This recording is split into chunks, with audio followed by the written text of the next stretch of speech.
let's talk about 30 Days of Night. With this film, it takes place in Barrow, Alaska, a remote, isolated town that is plunged in a state of complete darkness for 30 days every winter. It is here that a group of marauding, merciless, bloodthirsty vampires, led by Marlowe, are coming.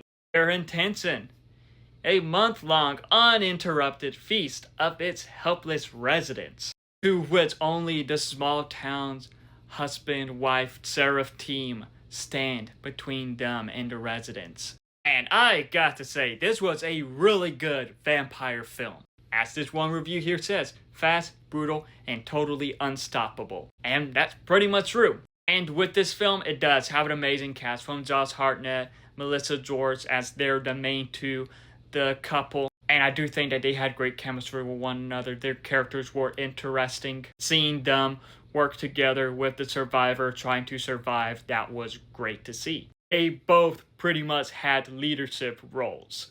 But with just how these vampires are, they were brutal. As the leader of the vampires, he was played by Danny Huston, who was great in the role.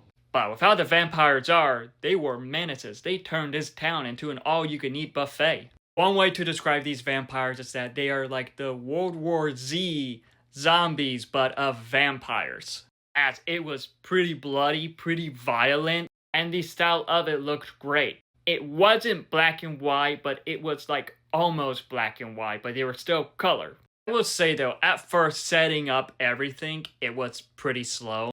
But like right when it got to the vampires attacking, yeah, things went down. It got very interesting and very brutal fast. With 30 Days of Night, it is actually based on a comic book. It is based on a comic book by the same name, as I believe it was published by IDW. I don't know how accurate it is to the comic, but there's that. But I got to admit, I really enjoyed this film. I enjoyed it more than I expected. Overall, with 30 Days of Night, this was a pretty brutal vampire flick that was just awesome to watch. It had great characters, a great style, and like I mentioned, it was brutal and violent. If you enjoy vampire films, I'm sure you will enjoy this. But have you seen 30 Days of Night? If so, what are your thoughts on it? Let me know in the comments below and follow me for more.